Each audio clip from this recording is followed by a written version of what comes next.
Episode की start होती है और हम एक रूम को देखते हैं जहाँ पर कार्विन और आयोना थे। आयोना सोच रही होती है आखिर मैं यहाँ पर कैसे आ गई। जो भी हो अब किसे इसकी परवाह है, इसे अब कुछ फर्क नहीं पड़ता है, चलो थोड़ा और क्रेजी होया जाए। कार्विन अपना मास्क पकड़ के कहता है वैसे तुम कौन सा प्रीफर करोगी। आयोना मन में सोचती है उसके बारे में सोचने की जरूरत भी नहीं है, जब से मैंने तुम्हें पहली बार देखा है तभी से मेरा मन कर रहा था कि तुम्हारे कपड़े फाड़ दूं। फिर उसका मास्क उतार के कहती है उतारा हुआ। फिर वो दोनों स्टार्ट हो जाते हैं। आधी रात में आयोना कह रही होती है प्लीज रुको। कार्विन कहता है इतने में ही थक चुके हो। आयोना कहती है क्या ये क्लियर नहीं है, और उसे रोकते हुए कहती है नहीं मैं और नहीं कर सकती। कार्विन कहता है प्लीज एक बार और प्लीज तुम मुझे मिल जाओ। जिसे सुन के आयोना मन में सोच रही होती है मेरे पास इसे मना करने की ताकत थी, लेकिन उसके चेहरे पर एक और नजर डालते ही मेरा इरादा टूट जाता है और उससे कहती है ये लास्ट टाइम होगा ठीक है। वो कहता है थैंक यू, मैं बस और एक चांस चाहता हूँ। फिर वो दोनों स्टार्ट हो जाते हैं। हम मॉर्निंग का सीन देखते हैं जिसमें आयोना की आंखें खुलती है और वो अपने सामने कार्विन को देखती है और वो शॉक हो जाती है। फिर पलट के सोचती है मैंने फिर गड़बड़ कर दिया। फिर वो इमेजिन करने लगती है कि रॉयल गार्ड उसे अरेस्ट करके ले जा रहे थे। इधर कार्विन कह रहा होता है मुझे तो पता ही नहीं था कि ये शादीशुदा है। गार्ड कह रहा होता है आपको व्यभिचार के रूप में अरेस्ट किया जाता है, आप अपना एक हाथ खोने के लिए तैयार हो जाइए। और वो अपने मन में सोचती है अरे नहीं मुझे यहाँ से भागना होगा इससे पहले कि उसे पता चले कि मैं शादीशुदा हूँ। उसके उठने से पहले ही और उसे पता लगने से पहले मुझे यहाँ से भागना होगा। फिर वो अपने कपड़े पहन के दबे पाँव निकलने लगती है, बट डोर के पास पहुँच के रुक जाती है और उसकी ओर देखते हुए सोचती है लेकिन उसका चेहरा इतना खूबसूरत है कि उसे वेस्ट नहीं किया जा सकता। फिर अपने दिल पे पत्थर रख के वो बाहर निकल जाती है और अपने मन में ही उसके बारे में सोचते हुए कहती है तो क्या हर कोई रेगुलर रूप से इतना अमेजिंग काम करता है। उसके बारे में सोचती है मेरे अंदर की शोला फड़क जाती है। तभी उसके पीछे कार्विन आके कहता है वेल आखिर ये 16 ही तो है। जिसे सुन के आयोना सरप्राइज हो जाती है। वो पीछे मुड़ के कहती है तुम कैसे। तभी बीच में कार्विन कहता है वेल जिस वुमन के साथ मैं लास्ट नाइट सोया था वो मेरे जागने के बाद वहाँ पर थी ही नहीं, इसलिए मैं तुम्हें ढूंढने आया हूँ। मुझे खुशी है कि मैं तुमसे मिला। शायद ये कोइंसिडेंस से ज्यादा ही कुछ है कि हम बार बार एक दूसरे से मिलते रहते हैं। आयोना कहती है ओह माफ करना लेकिन मुझे लगता है कि आपने गलत इंसान को पकड़ लिया है। कार्विन कहता है अरे ये तो बहुत कठोर है, क्या हुआ है, मुझे लगा था कि हम दोनों ने कल रात एक साथ बहुत शानदार टाइम स्पेंड किया है। आयोना उसका मुंह बंद करके कहती है अरे शांत रहो, क्या होगा कि अगर कोई सुन लेगा तो। कार्विन कहता है अच्छा तो आप नहीं चाहते कि किसी और को इसके बारे में पता चले, मैं समझ गया, और वैसे भी ये मेरा फर्स्ट टाइम था। आयोना कहती है क्या, और अपने मन में कहती है पर वो किसी नौसिखिए का परफॉर्मेंस नहीं लग रहा था। कार्विन कहता है वेल मैं इसके बारे में बात तो नहीं करना चाहता था लेकिन अब मुझे जानना ही पड़ेगा। माय लेडी क्या आप मेरा फायदा उठाने के बाद भाग रही हैं? मुझे बताओ कि ऐसा नहीं है। आयोना कहती है नहीं नहीं ऐसा नहीं है। फिर अपने मन में कहती है स्ट्रेंज, इन नजर जानी पहचानी सी लगती है, मुझे ऐसा लग रहा है कि मैंने पहले भी इसे बहुत बार देखा है। फिर कार्विन कहता है अब मुझे समझ में आया, तो सिर्फ मुझे ही हमारे बीच में कुछ जेन्युइन फील हो रहा है। आयोना कहती है नहीं मेरे कहने का ये मतलब नहीं था। कार्विन कहता है क्या आप मुझे छोड़ के जाने वाली हैं? आप मेरी फर्स्ट हो माय लेडी, मुझे आपसे इसकी रिस्पॉन्सिबिलिटी लेने की जरूरत है। आयोना कहती है रिस्पॉन्सिबिलिटी, और उसे तो अपना मैरिज एग्रीमेंट याद आ रहा होता है और वो कहती है रिस्पॉन्सिबिलिटी से तुम्हारा क्या मतलब है? कार्विन कहता है पहला मेरे साथ डेट पर चलो। आयोना मन में कहती है डेट? क्या तुम मेरे साथ मजाक कर रहे हो? क्या तुम्हें मेरी संपत्ति के लिए दस्तावेज की जरूरत नहीं है? फिर अगले सीन में वो दोनों डेट पे आए होते हैं। कार्विन कहता है अब जब हम डेट पे आए हैं तो ये बिल्कुल अलग सा लग रहा है। उसके बाद वो दोनों आइसक्रीम खाने जाते हैं, फिर एक साथ सनसेट देखते हैं। कार्विन कहता है आई विश इसका कभी एंड ही ना होता। अब सोचा जाए तो हमने अभी तक एक दूसरे को अपना नाम भी नहीं बताया है। आयोना कहती है क्या हमें इसकी जरूरत है? कार्विन कहता है ऑफ कोर्स माय लेडी, मैं आपके साथ बिताए गए हमारे शानदार पलों को याद करते हुए आपका नाम लेना चाहता हूँ माय लेडी। आशा है आप मुझे इसकी अनुमति देंगी। आयोना मन में सोच रही होती है नहीं उसे अपना नाम मत बताना, नहीं उसे अपना नाम मत बताना, उसे पता चल जाएगा कि तुम मैरिड लेडी हो। कार्विन कहता है लगता है आप मुझे अपना नाम नहीं बताना चाहती माय लेडी, और आप मुझे छोड़ के जाना चाहती हैं, है ना?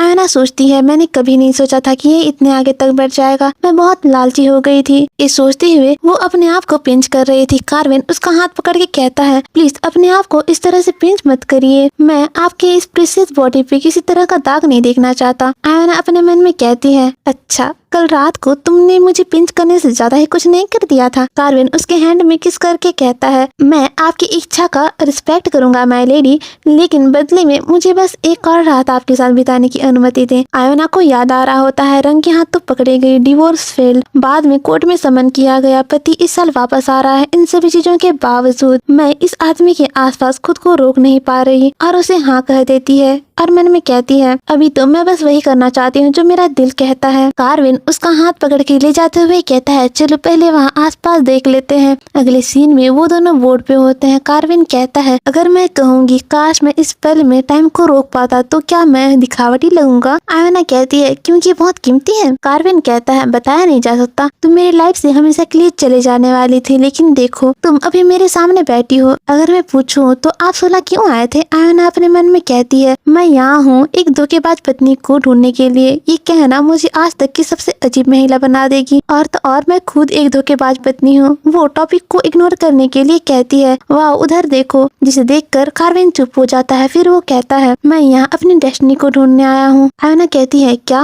कार्विन उसका हाथ पकड़ के कहता है, और मुझे लगता है कि मैंने इसे ढूंढ लिया है, और अपनी ओर खींच लेता है और कहता है, प्लीज मुझे मत छूना। फिर उसे किस कर लेता है। उसके बाद वो दोनों वहीं पर शुरू हो जाते हैं। ये आजकल के बड़े बिना कहीं पर भी शुरू हो जाते हैं। अगले सीन में हम मॉर्निंग का टाइम देखते हैं जिसमें आयोना की आंखें खुलती है। वो अपने सामने कार्विन को सोते हुए देखती है और शौक होकर सोचती है, क्या मैंने फिर कर दिया? फिर अपना कपड़ा पहनते हुए सोचती है, अरे यार इस टाइम तो मेरी सारी गलती भी नहीं थी, ये तो उसकी गलती है, उसके चेहरे, खासकर उसकी आंखों की। और उसके पास जाके सोचती है, क्या मैं इसकी आंखें फोड़ दूं? हे भगवान, मैं अभी भी इसकी तारीफ कर रही हूँ, मेरे साथ क्या गलत है? उसे उसकी रात की बात याद आती है जिसमें कि उसने कहा था, मैं यहाँ पर अपनी डेस्टिनी को ढूंढने आया हूँ। फिर वो सोचती है, ये बिल्कुल वैसा ही है जैसा कि उसने कहा था। ये बिल्कुल ऐसा ही लग रहा है जैसे हमारा एक दूसरे से मिलना डेस्टिनी है, पर इससे ज्यादा करना बहुत खतरनाक हो सकता है। फिर उसे गुड बाय कहती है और मन में कहती है, काश ऐसा पॉसिबल होता। फिर शैतानी लोग के साथ कहती है, मैं तुम्हारी आत्मा को हर तरफ से अपने साथ बांध लेती। फिर cloud upload, private social media के अकाउंट में फिक्स पोस्ट सब कुछ करती। सबसे पहले तो मैं उन सभी पलों के पीडीएफ स्नैपशॉट से शुरुआत करूंगी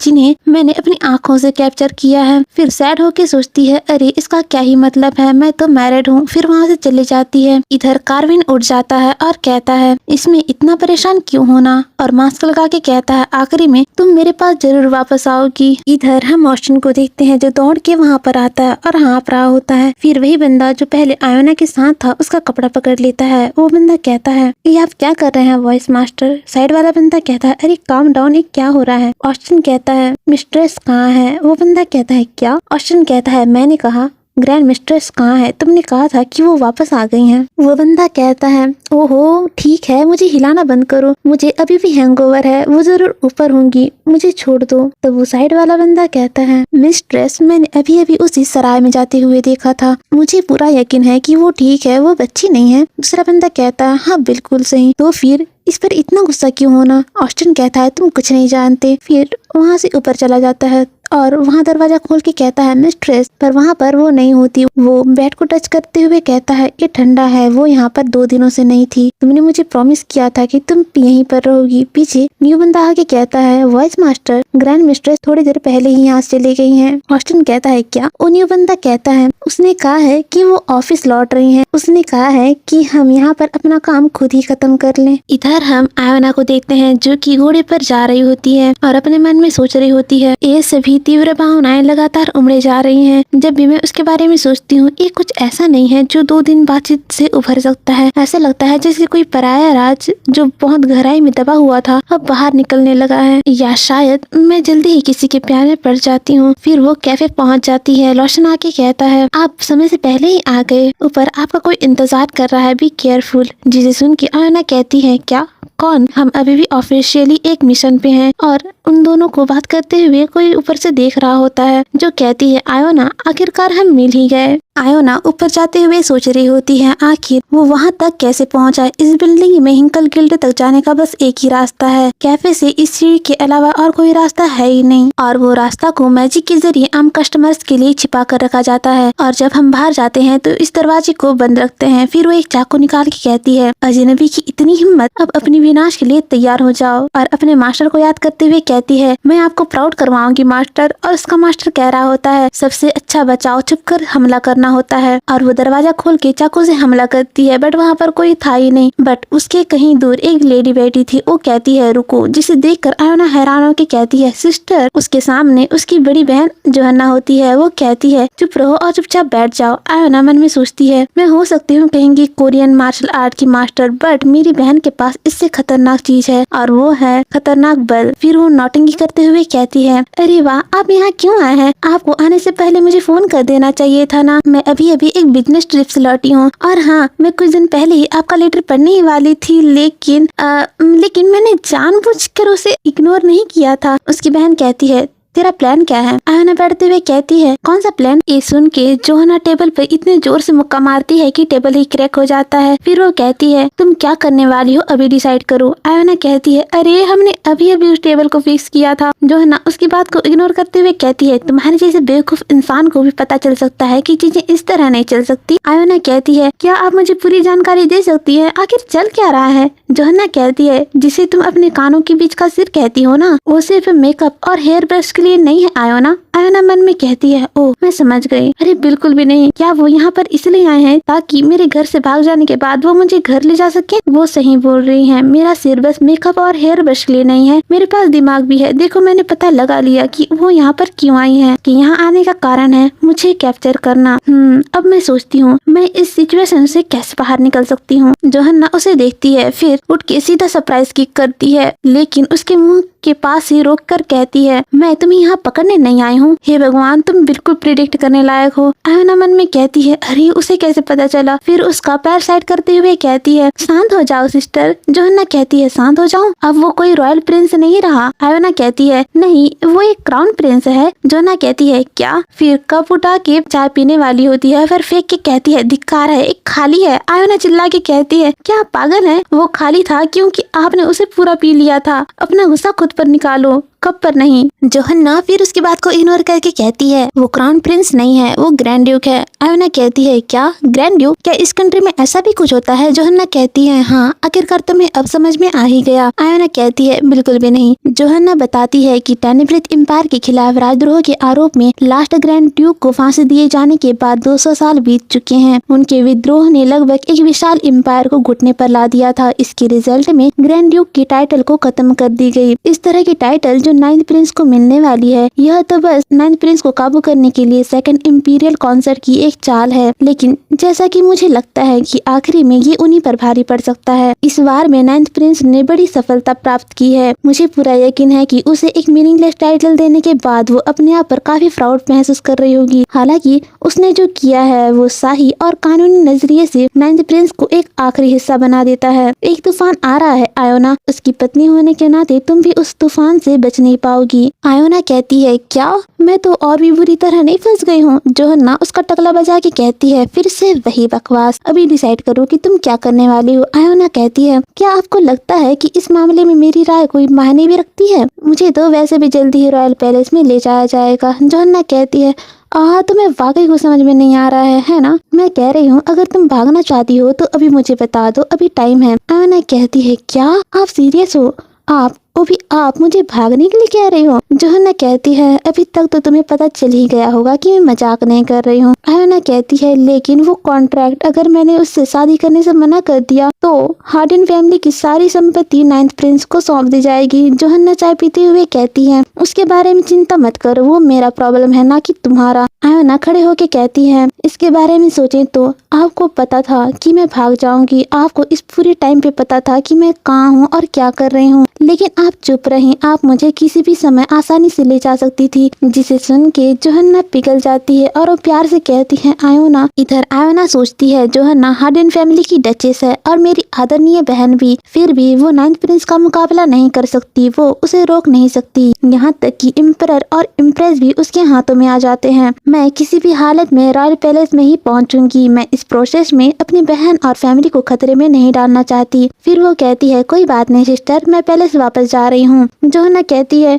क्या तुम? इधर आयोना कहती है कोई बात नहीं, मुझे कोई पछतावा नहीं है, आपने मेरे लिए काफी कुछ किया है और मुझे एक लड़के के साथ स्कोर बनाने का मौका भी तो मिला। तभी जोहन्ना कहती है क्या, और वो कौन सा गेम हो सकता है? और वो चिल्ला के कहती है तुम ऐसा कैसे कर सकती हो? पुरुषों के साथ इमेजिन करना अलग बात होती है, लेकिन अब तुम शादीशुदा हो, तुम ऐसे कैसे कर सकती हो? तुम पागल बेवकूफ छोटे मेमनी की टांग। इधर नीचे कैफे में एम्प्लॉय कह रहा होता है माफ करना, क्या आप ऊपर आए हुए मेहमानों के साथ आए हैं? वहाँ पर एक बंदा बैठा हुआ होता है, वो कहता है मैं 3 डिजर्ट पे शर्त लगाता हूँ कि ये मेरी बहनों की आपस में लड़ने की आवाज है और इसका नाम है इशाक हार्डिन। आयोना का छोटा भाई एक स्वॉर्ड मास्टर है। अगले सीन में वो दोनों नीचे आगे लड़ने लगते हैं। जोहन्ना कह रही होती है हे भगवान, मैं तुम्हारे साथ कहाँ गलत थी? क्या तुमने अपना दिमाग खिड़की से बाहर फेंक दिया है? आयोना कहती है your grace duchess Hardin please calm down. इधर इशाक शर्त जीत चुका होता है, उसे 3 डिजर्ट मिले होते हैं और वो डिजर्ट को देखते हुए कहता है चलो देखते हैं कहाँ से स्टार्ट करें। इधर जोहन्ना पूरी तरह आग बबूला हो चुकी होती है और वो चाकू निकाल के कहती है क्या तुम अपनी कलाई से थक गई हो? क्या मैं इन्हें तुम्हारे लिए काट दूं? आयोना कहती है उफ, मुझे उल्टी आ रही है सिस्टर, बस करो। जोहन्ना गुस्से से कहती है इधर आ बेवकूफ छोटे मेमने की टांग। आयोना डरते हुए कहती है सिस्टर एक मिनट रुको। फिर अगले ही सीन में देखते हैं कि जोहन्ना का चाकू इशाक के केक पे लगा हुआ होता है। इशाक चिल्ला के कहता है मेरा मुंह फिर। जोहन्ना कहती है तुम्हारा किस्मत अच्छा था कि ये मिस हो गया, लेकिन अगली बार ऐसा नहीं होगा, मेरे रास्ते से हट जाओ इशाक। फिर वो चाकू निकाल के कहती है भगवान के पास अपनी जगह बना लेना मेमने की टांग। तभी उसके पास एम्प्लॉय के डरते हुए कह रहा होता है एक्सक्यूज मी। जोहन्ना उसकी तरफ गुस्से से देखती है, फिर वो डरते हुए कह रहा होता है फिर वो पीछे देखता है, वहाँ पर लॉसन टेबल के पीछे छुपा हुआ होता है और धीरे धीरे उससे बोल रहा होता है अगर तुम ऐसा बोलोगे तो मैं तुम्हें जल्दी छुट्टी दे दूंगा। फिर वो एम्प्लॉय बड़ी मुश्किल से कांपते हुए कहता है वो कुछ गेस्ट आए हैं, आपको नीचे जाना चाहिए। जोहन्ना कहती है क्या? फिर बड़ी प्यारी सी स्माइल करके कहती है सच में? लेकिन उसके आंखों में अभी भी आग जल रही होती है। वो कहती है मुझे माफ करना, मैं कभी भी इस तरह का हंगामा नहीं करती, मुझे बहुत ही एम्बैरेस फील हो रहा है। क्या आप ऐसा दिखावा कर सकते हैं कि आपने अभी कुछ नहीं देखा? वो एम्प्लॉय कहता है आपकी आंखों में अभी भी आग निकल रही है मिस। जोहन्ना कहती है क्या? वो एम्प्लॉय कहता है मैंने अभी कुछ नहीं देखा माय लेडी। जोहन्ना कहती है थैंक यू। आयोना कहती है ओहो गेस्ट, मुझे अभी इसी वक्त जाना चाहिए, अपना बिजनेस भी तो चलाना है ना? क्या आपको ऐसा नहीं लगता पार्ट टाइमर? वो बंदा कहता है हाँ। इधर बाहर कैरेज के पास इशाक आराम से अपना डिजर्ट खा रहा होता है। इधर जोहन्ना आयोना से कह रही होती है अब से नीचे रहना मेमने की टांग नीचे। आयोना कह रही होती है मुझे आपकी आवाज सुना नहीं दे रही है, आप क्या कह रही हैं? ब्ला ब्ला ब्ला, मैं तो बस मेमने की टांग हूँ। जोहन्ना गुस्से से उसका कपड़ा पकड़ लेती है। इधर इशाक डिजर्ट लेके बोल रहा होता है किसे पहले खाओ?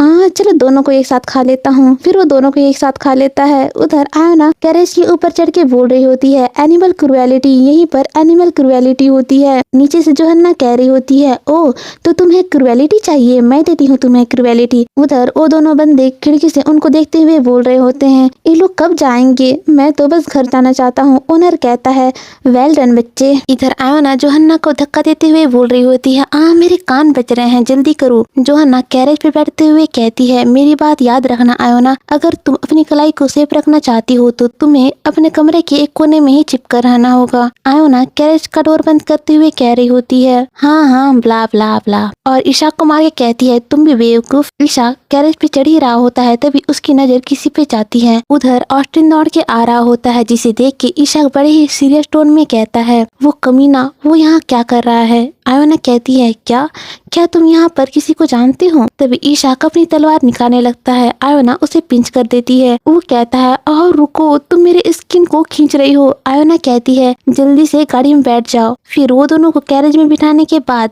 बाय करते हुए कहती है प्लीज अपना यात्रा शुरू करें। जोहन्ना जाते हुए भी खिड़की से बाहर निकल कर कह रही होती है आयोना तुम अपने कमरे में ही बंद रहो जब तक कि मैं कुछ ना कहूँ, वरना आई प्रॉमिस मैं तुम्हारी कलाई काट दूंगी अगर तुमने अपनी परछाई को भी अपने कमरे से बाहर निकलने दिया तो। आयोना बाय करते हुए कह रही होती है हाँ आपकी चिंता के लिए धन्यवाद, और अपने मन में कहती है हे भगवान ये तो पहले से भी ज्यादा झगड़ालू हो गई है। अगले सीन में वो अंदर थकी हारी बैठी होती है और कहती है मेरी आत्मा तो पूरी तरह से खाली हो गई है। फिर माथा पकड़ के कहती है उफ मौत के मुंह से बाल बाल बची। तभी वहाँ ऑस्टिन आता है जो कि काफी गुस्से में लग रहा था, जिसे देख के आयोना कहती है ऑस्टिन तुम वापस आ गए। ओह शोला में वाइफ की तलाश कैसी रही? वो बड़े ही कोल्ड वे में कहता है क्या आपको बस इतना ही कहना है? आयोना कहती है क्या? वो कहता है कोई बात नहीं, परेशान क्यों होना। आयोना कहती है इसके साथ क्या गलत हुआ है? ऑस्टिन वहाँ से चला जाता है। पीछे रैगडॉल आके कहता है मिस्ट्रेस हमने गलियों में हर जगह उसकी खोजबीन की लेकिन उस मटेरियल जेम ने एक भी रिस्पांस नहीं किया। ये तो भूसे के ढेर में सुई ढूंढने जैसा है। आयोना कहती है ये तो बहुत बुरा हुआ। रैगडॉल कहता है क्या आपके और वाइस मास्टर के बीच में कुछ हुआ था? वो फेस्टिवल में हर जगह आपकी तलाश कर रहे थे। आयोना कहती है नहीं। फिर टेबल में मुक्का मार के कहती है सबसे जरूरी बात चलो काम पर वापस लौटते हैं। और इसी के साथ ये एपिसोड यहीं पर खत्म होता है।